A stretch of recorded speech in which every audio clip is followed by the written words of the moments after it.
bela diri selalu identik sama kekerasan. Jadi orangnya jadi emosian, pengen berantem, bawaannya panasan. Itu mitos apa is that true?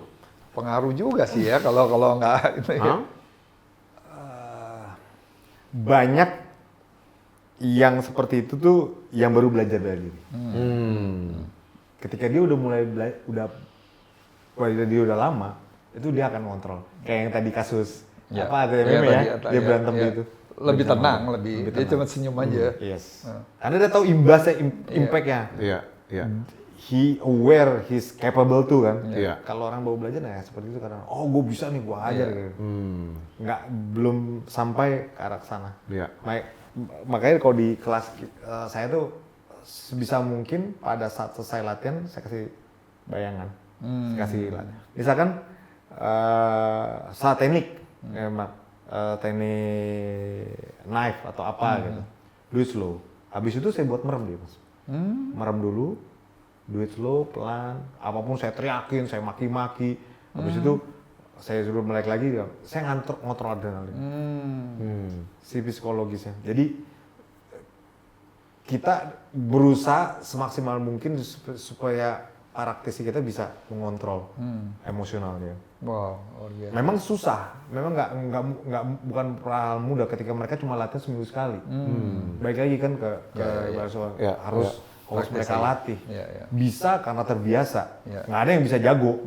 Mau misalkan latihan seminggu sekali terus bisa jago, itu false sense aja. Itu yang Jadi baik. true untuk beginner kayaknya ya. Panasan untuk beginner. Banyak seperti itu. Banyak yang kejadian seperti itu. Tapi itu keren banget sih itu yang di stadion itu. Dia bisa kontrol dirinya. Lo lihat juga. Iya dong. Dia make a move kelar itu. Iya. Gue baru lihat hari ini pas kebetulan. Iya. Ya itu ya banyak juga sih, banyak juga ada kasus juga orang-orang fighter juga kok yang pengalaman malah brawl di bar juga. Iya, banyak sih. Iya. Kalau dibilang seperti itu benar dan ada juga nggak. Ada benar juga. Kayak tadi saya bilang soal self defense lari ya. Nggak sepenuhnya lari is a self defense. Iya. Ada tergantung konteksnya, tergantung orangnya segala macam. Balik lagi ke man behind the wheel kan. Tergantung CCTV ngeliatnya gimana ya. Iya dong. Kadang-kadang kita dicolek juga kan. Ya itulah, makanya sebisa mungkin pada saat ada benturan, saya bilang sama murid-murid saya pada saat benturan, don't you ever pada saat ada kontak langsung akan efeknya kayak pada saat ada benturan, ada bumping, langsung seperti ini, itu akan ada persepsi yang berbeda. It means lu nantangin. Dibandingin pas ada benturan, raise your hand, palm up. We call it a spear hand. Iya. Langsung ucapin, sorry, tenang, gua nggak mau berantem. Banyak saksi, ada kamera. Itu that's your first line of defense. That's good. Ya, nggak harus semuanya. Ya, kalau nggak kita bisa disalahkan gitu langsung gini ya. Nah, kayak pada saat kita belajar self defense juga kita belajar sisi hukum juga. Nggak harus belajar buku pam dihabisin. Kalau memang sudah cukup dia jatuh gitu. Ini bagus nih semuanya. That's enough. Komprehensif berarti. Iya, nggak perlu how far karena imbasnya kan ke hukum, sisi hukum kan. Sisi hukum seperti apa? Kayak misalkan ada begal, gua ada pisau mukul kalau memang membahayakan diri kita, ya mau udah berbahaya begal juga bawa golok, kita juga bawa misalkan bawa beling atau apa, kalau macam ya dilawan, pasti dilawan. Gimana? Lu pasti nanti kalau di koran-koran di berita-berita pasti kan pasti akan diproses hukum. Itu udah pasti. Karena kita negara hukum. Gak mungkin gak ada hukum. Cuma karena harus ada di sini. Harus ya masa kita diam saja? Ya harus dilawan kan. Ini harus lawan dulu. Lawan dulu. Kalau memang sudah posisi terpojok, ya kita harus lawan. Jangan sampai ya misalkan sudah membahayakan kan. Ya disregard itu nanti bakal ya itu nanti dulu. Tapi kita juga harus ngontrol sejauh mana kita mau untuk melakukan eskalasi kan. Nah itu memang dilatih sih Mas. Kayak banyak orang tuh suka melihat bela diri itu selalu ada aspek spiritual. Kayak ini nggak tahu zaman dulu soalnya ceritanya nih ada orang belajar bela diri tiba-tiba dia bisa sholat di atas daun teratai. Di atas daun teratai. Daun teratai itu di air kan, dia bisa sholat di situ. Jadi ada tenaga-tenaga dalam gitu yang dipelajari, jadi ada aspek spiritualnya. Is that true or just a myth atau gimana sih? Nah itu salah satu tantangan saya. Karena kenapa? Saya nggak belajar bela diri yang seperti itu. Oh tapi ada berarti ternyata begitu ya? Ada. Bukan saya bilang itu bohongan.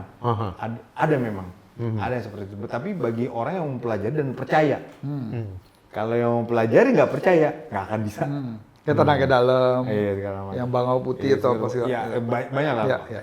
Itu memang ada. Saya nggak bilang itu nggak ada, tapi ada. Cuma yang nggak bisa saya jawab adalah karena saya nggak mempelajari. Oke. Oh, oke. Jadi saya nggak bisa menjelaskannya gitu loh. Iya. Makanya itulah kekurangan saya punya keluarga belajar silat, kenapa nggak belajar? Yang pakai jas doang, set jatuh semua gitu. Itu Nggak tahu lo kali. Lo kali. dibip. Tapi yang lo tanya itu tadi aku baru ngeliat. Jadi dia pakai, jadi kayak di kolam kayak danau gitu. Dia pakai kayak karpet kecil begitu. Terus dia doa di atas sisi karpetnya dan bisa seperti floating gitu ya. Gitu. Memang Bener sih ada itu. banyak juga kalau zaman sekarang juga banyak juga. Itu di Indonesia, sholat. Loh ini gue ngomong di Indonesia yang gue lihat Oh, di Indonesia. tadi. Oh. Terus temennya juga mau ngikutin, dia taruh karpetnya juga, dia duduk juga. Kecebur. Ternyata pas diangkat, dia ada kursinya di situ. Jadi kursi dalam itu ada karpetnya. Ini enggak. Jadi dia duduk, tapi bagus trik rupanya gitu. Jadi temennya ketipu. Bisa ngelawak juga ternyata. Oh ini gawat nih. Ya kayak gitu banyak yang hoax juga maksudnya. Iya. Gitu-gitu. Kalau kita lihat dari gitu. Kalau dilihat film-film kungfu zaman dulu kan seperti itu. Ya mereka percaya tuh. Cuma kok zaman sekarang dengan dirasa informasi kayak gitu-gitu kan orang jadi skeptis kan. Iya. Masa sih kayak gitu. Iya. Gitu. Jadi makanya untuk bela diri yang bertenaga dalam itu berkurang. Nggak begitu banyak peminatnya. Masih ada peminat tapi nggak begitu banyak. Oke. Kalau ditanya itu bela diri itu ada, memang ada. Tapi sekarang ini lagi tren banget ya, seperti kayak di aku punya anak rohani itu baru tanding kemarin 3 hari lalu di HSS. Dia si apa sebutannya Coco sama si Beruang apa gitu. Dia kan ada berapa event kan. Dia event kedua sebelum yang terakhirnya, sebelum big one-nya gitu. Nah, kok sekarang ini kan Co-main mereka event itu. Iya, itu kan sekarang banyak ya kayak artis-artis terus dia memang salah satu influencer gitu. Jadi dalam waktu 6 bulan kayak latihan dadakan gitu semua. Terus si Arnold Chef juga kan sempat bertanding kan kemarin kan itu juga sampai latihan semua. Itu dampaknya in this sport, in this industry apa ya? Itu that's kalau balik ke orang ke praktisi bela diri kayak saya agak berbenturan dengan sisi bisnis tuh Mas.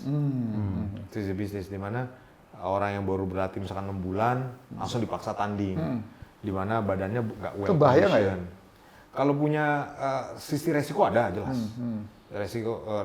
Resiko ada jelas karena badan kan butuh dilatih untuk bisa resist. Body conditioning itu penting. Jadi kalau misalkan seseorang yang belum pernah latihan kena impact, tiba-tiba dalam bulan harus persiapan sudah impact, misalkan lawannya udah terbiasa, mukulnya lebih beda berat 2 kilo juga udah lumayan. Oh iya? Oh iya. Berat cuma 3-2 kilo dan Wah itu pada saat kita setiap pertandingan tuh ada kelas-kelas berat ya. udah gue nggak jadi lawan lo deh. Beda 1 kilo aja itu harus didenda. Itu lumayan berat dendanya. Jadi nggak bisa berat itu karena lu powernya akan sangat berbeda. Makanya itu bagi ya kalau di ikutan artis atau orang-orang seperti itu ya it's a business ya. Ya. Saya juga nggak bisa bilang itu salah atau enggak. Cuma kalau dari sisi praktisi bela diri ada resikonya juga. Karena praktisinya, fighternya butuh persiapan. Persiapan orang kan tergantung balik ke orang-orangnya sendiri kan. 2 bulan, 3 bulan balik lagi. Mungkin dia umurnya, mungkin metabolisme tubuhnya, kita nggak tahu. Nah itu yang harus kita perhatikan juga kan. 6 bulan cukup buat fighter yang udah bertahun-tahun latihan. Tapi kalau yang baru latihan ya cuma latihan mungkin latihan Muay Thai seminggu sekali 2 kali tiba-tiba harus terus dipaksa itu ya, harus bener-bener latihan bener lah. Istirahat yang cukup ya Mas. Ya, tidur yang cukup. Kan gue belum mau tanding, ntar Tidur dulu yang cukup baru ke Kemang ya. Nanti malam gue tidur, jam 9 gue tidur. Sekarang jam berapa ya? Who's your biggest inspiration in bela diri world? Dalam luar negeri terserah.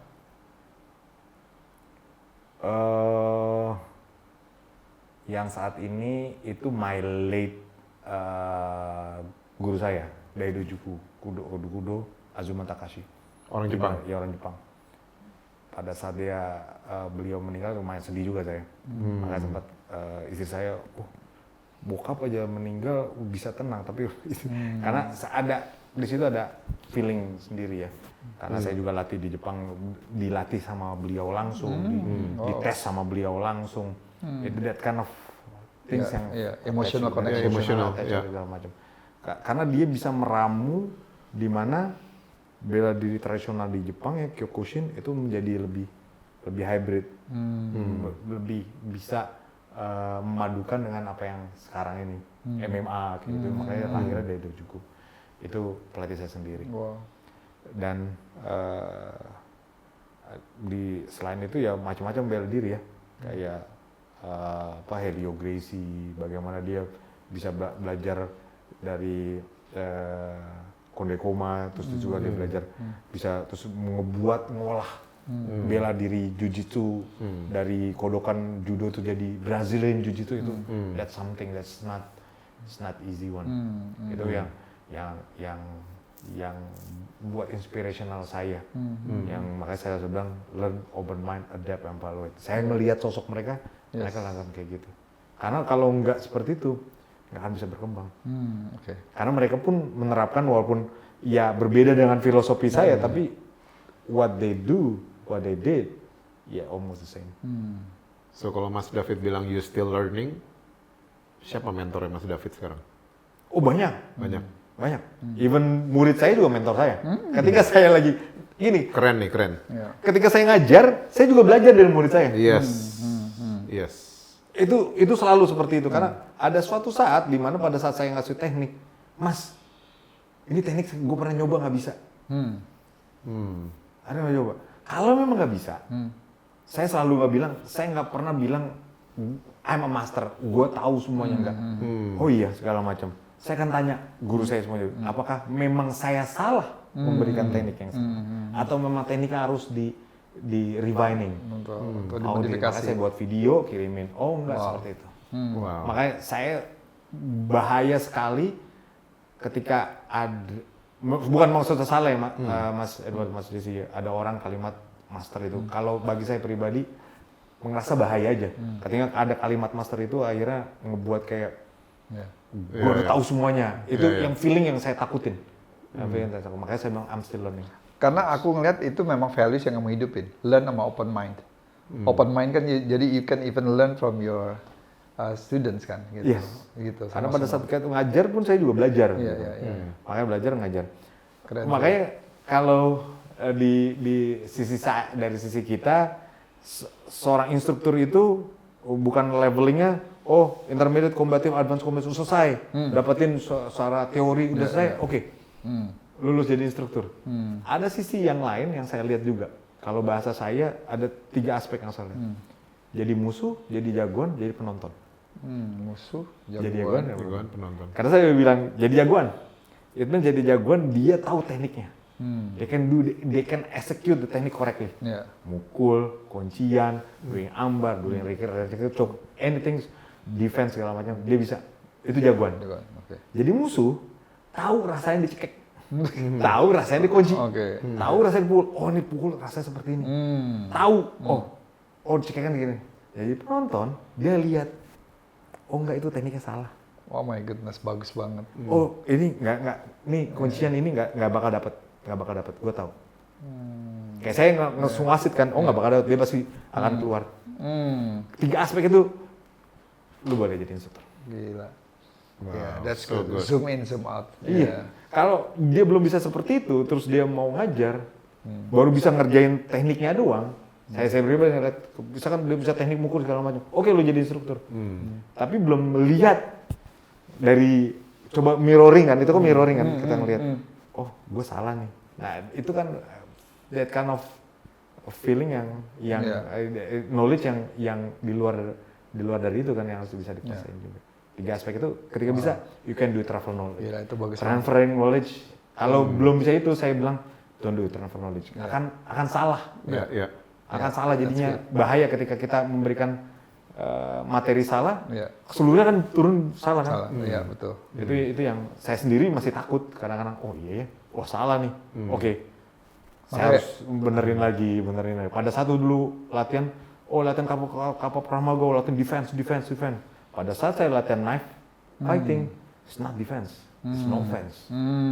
Bagaimana? Oh, tekniknya, oh iya hancur juga ya. Kayak gitu lah. Ya kan, itu semua proses pada saat memang. Bagus. Makanya David bilang penting kita tahu siapa instrukturnya, siapa pelatihnya, dipelajari terlebih dahulu gitu.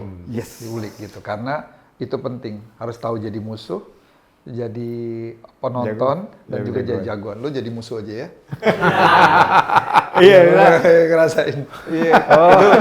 Itu balik lagi ke praktisinya ya. Praktisinya kita juga harus kritis. Iya. Lihat, ini siapa sih pelatih? Ini pelatih ini. Ada nggak sih backgroundnya? Dia punya itu kan? Kita juga harus tahu kan. Iya. Jadi bisa metres. Oh, memang dia belajar. Karena pasti kan ada di bela diri itu ada lineage. Ada silsilahnya. Kita di Burkor juga ada silsilahnya kan. Mas Jesse atau Mas Edo juga ada silsilahnya belajar seperti ini bagaimana ada silsilahnya. Lucu tiba-tiba langsung jadi master tapi nggak ada silsilahnya kayak gitu. Iya. Nah itu that kind of things yang kita juga berusaha mengedukasi juga kan. Ya, emang itu tantangan sekarang. Tantangan zaman sekarang tuh the more fake you are, the more bigger your mess. Oh iya. Be genuine and be authentic aja. Iya, itu real akan jarang. Tapi ya. Aku tuh terinspirasi banget. Abis kita ngobrol-ngobrol begini, banyak hal-hal yang luar biasa. Iya. So much inspiration. Dan rasanya pengen cepat-cepat gabung. Karena aku nih harus ngelindungin dia. Oh itu benar. Gitu ya. Mas Jesse harus dilindungi. Iya harus dilindungi. Karena salah satu dia udah berlatih terus dia terlepas nggak latihan lagi. Iya makanya. Gitu. Karena aku tahu. Lupa. Dia nggak konsisten. Nggak konsisten. Jadi aku yang harus Kuncinya belajar. emang konsisten sih. Iya. Dia cuma nanya di toilet aja begini-gini, udah setelah itu. Terus rasa udah jago gitu. Udah rasa jago. Wah itu bahaya. Udah rasa jadi jagoan Udah jago. gitu. Belum jadi musuh, apalagi jadi penonton. Gini mau nyerang terus kerjaannya. Gimana? Mas David, thank you so much. Thank you so much. Sama-sama. Kita merasa teredukasi banget ke sini. Thank you so much. Mind blowing. Ya. Buat kalian yang mau support podcast kita, bisa nyawer di Saveria di bawah ini. Dan untuk kalian yang punya pertanyaan, please drop di kolom komen. Tim kami akan menjawab pertanyaan-pertanyaan yang sudah lewat seleksi di episode selanjutnya. So it's time for Food testing. food testing.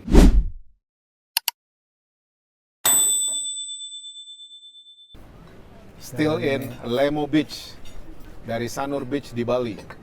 Itu Dan berhasil. restoran ini ada di Jakarta, namanya Malaika ada di Jakarta. Malaika di Di Jakarta. Jakarta. Ya. Dan tanggal 17 juga akan buka di Ubud. Malaika di Ubud. 17 November. Malaika 17 di November. Ibiza, Casaflow. Malaika di Ibiza, Spanyol. Casaflow. Oh di Eropa. Spanyol buka juga? Iya. Oke. Oh itu aku buka, tapi kerja partner. Iya. Ya. Alright. This is the Chef Malaika. Hi, Malaika, hi again. how are you? Yeah. Very good. Of course, Ini apa, very Chef? good. Ini yang terkenal itu. Jadi terkenal.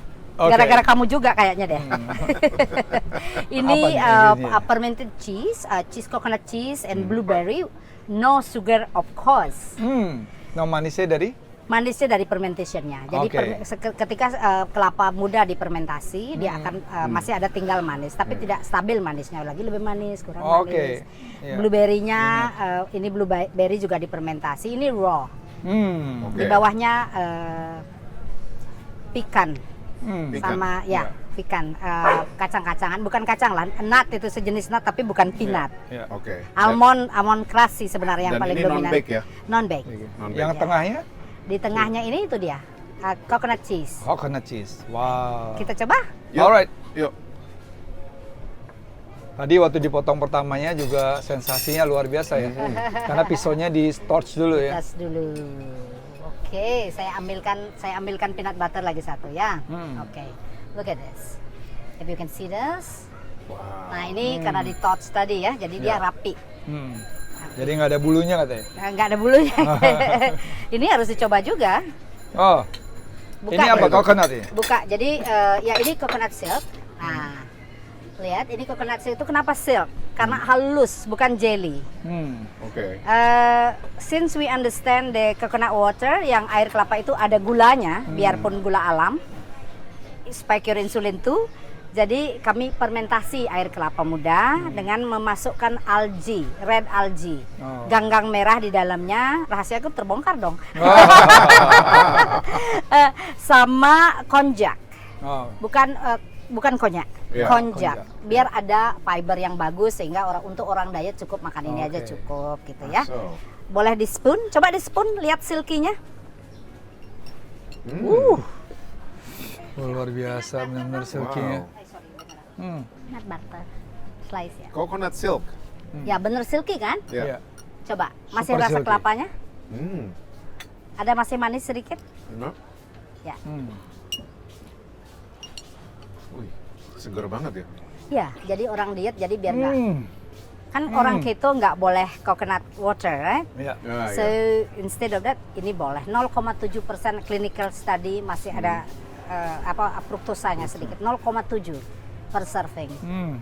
My goodness, this is good. Di Jakarta juga ada yang ini? Ada dong. Bikin di Jakarta. Malaikat di Jakarta ada ini? Ada. Oke. So good. Kalau yang ini, chef? Nah ini nih, coconut juga? Chef Pendeta, you can explain this or you want me to explain it? You anyway. Oke. Ini adalah kita sebut coconut coffee, which is bahannya memang coconut. Memang di roast kopinya berbeda. Gayo Aceh, dipakai gayo Aceh agar gak asam, di roast juga. Yang bagus dengan fermented coconut, yang coconut flash. Tadi aku udah coba yang dingin. Yang dingin. Itu ada manisnya. Manisnya itu ya dari yang coconut, konsepnya sama. Bukan dari nektar dong. Tidak ada, Oh, kami tidak bukan. pakai nektar. Tidak ada gula kecuali carrot cake yang pakai nektar. Selain itu nggak ada. Carrot Oke. cake. Ya carrot cake ada nektar. Jadi ini asli dari asli manisnya dari manisnya dia. Wow. Dia memaniskan dirinya sendiri setelah difermentasi. Very Dicoba good. deh. Coba dong. Lu nggak? It's been my favorite since For others forever. too.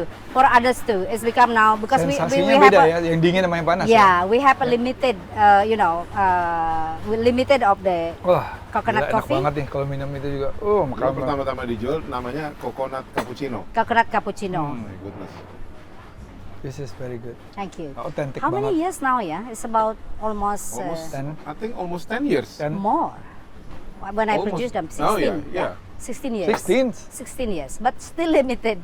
We can might now produce for 150, 170 glass a day only.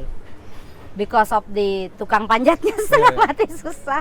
Kalau hujan berkurang. We will bring people to Jakarta nih untuk ini. Yeah. All the Let's try dessert. this ya. Try. See, nah that's the way. So how to understand if people lie about sugar to you? If they linger in your tongue, that's mean they lie. If they not linger in your tongue, itu benar, nggak ada So tertinggal. they should not linger in your tongue. Absolutely. Oh, okay. Itu caranya That's the ngetes. That's the key. We understand now. Udah? Gila, after taste-nya waktu pertama masuk, wah, Sorry. Another peanut butter. mateng. Enak banget. Ya, we can take Last that. time we try yang itu, Apa? yang the Ada matcha bahkan apa sekarang. breakfast bowl yang Ya. enak banget. Apa Ya, ya, your breakfast smoothies. bowl? Ya, smoothies. Smoothies, It's also amazing. That one. Ini lain lagi nih, ini peanut butter. Ya, itu dia. Yeah. Wow, ini juga non-bake. Non-bake. Non-bake, Carrot baru bake. Carrot aja Ya. sama. This one is very special. gluten free also. Gluten free also. The chef, the owner and the chef. Chef? Yeah. Hello, how are you? Chef Malaika. Cinnamon. Oh, the You cinnamon. do the cinnamon caramelized, yeah. Yeah. So we caramelize from from the coconut water. Amazing. To like it? Yeah, I can't believe you would. Yeah, true. Have you true. tried the No, This you know one, the how cheese raspberry. I just mentioned to them. Yeah. Yeah, the blueberry. I just mentioned to them how to understand if people lie. If not linger in your tongue, Enak it's ya? real Ini no juga enak sugar. banget. If linger in gila your sih. tongue, there Oh is ya? must be something not good. Ini gila, ini mah favorit gue. Yeah. Dari dulu. Benar. Yeah, Dari dulu ini. yeah, leftover suka banget taste in your tongue. That's Oh. they lie to you. Ini aku suka banget. Aduh. Emang enak, best seller itu sama peanut butter. Ini, Maca mulai- ini belum dijelasinnya apa nih? Oh, Apa, okay. This is peanut butter. Chef? Oh, peanut butter. Ya, seperti peanut butter pada umumnya, cuman kami tidak bergula dan Oke. vegan dan raw. Oh. Yang Luar biasa ya. difermentasi adalah peanutnya sama cheese-nya tentu, coconut cheese-nya. Too good to be true kata orang, tapi I told you not linger in Oh, your tongue. my Hello, goodness. Noy. Can I have your I hand? thought Hello. the blueberry udah Ya. hit the jackpot. Oh, Ini ternyata, wow. Enak ya? Kalau looknya kan simple ya. Biasa. Maksudnya kayak just the regular Apa cake. sayang apa? You Apa? guys have Dia to pegang try. kakiku Bener-bener gila, enak ini banget. kangen banget ya. Kamu Ini udah dia. lama kesini. Oh iya, ya sayang. Chef, ini Ini apa apa, terakhir Chef? nih? Oh Last itu one, last cocktail one. itu. If you Cocktail. guys can drink alcohol. Oh. Fermented ginger berries. Liquornya apa? Itu pakai rum, Rum. gold rum, spicy rum. Oke. Oke. Mau coba? Iya dong, of Enak course. tahu. Iya. Enak. Itu bukan, itu chopstick untuk ngaduk. Pantes agak sedap. Karena diisi garam di sini untuk manisnya Oh, kan. Kirain nggak ada ini. Kena tipu, kena tipu. Iya. Supposed to be good. Enak banget. Ini oke banget, masih fresh, masih ramnya masih nggak. Ya, nanti terasa Hmm. smooth ya naiknya. Enak. Ini. Terus semua tadi the previous one juga semua. 10 out of 10. 10. Yeay, thank you. 10. Matur suksema, Jero. Matur suksema. Thank you so much. Nggak So ada yang visit fail. us in Jakarta, of course, ya. Nggak ada yang Jakarta. Thank you. Thank you so much. You've been taste this years, right? Oh ya. I love desserts and this is Thank just you. extraordinary. No, because the concept is good food, good taste. Yeah. Normally good food, not good taste. So Yeah. good food, good taste, And healthy. and healthy. Wah. Udah berapa tahun masih aja tiap makan? Berapa tahun ya?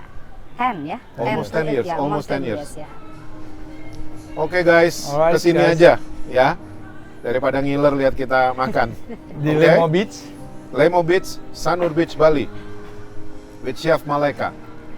Thank you, Chef. Thank you, Thank Chef. you. Thank you, sir. Really Thank you, sir. appreciate. Thank you. Appreciate it. Thank you. See you guys. See you. See you.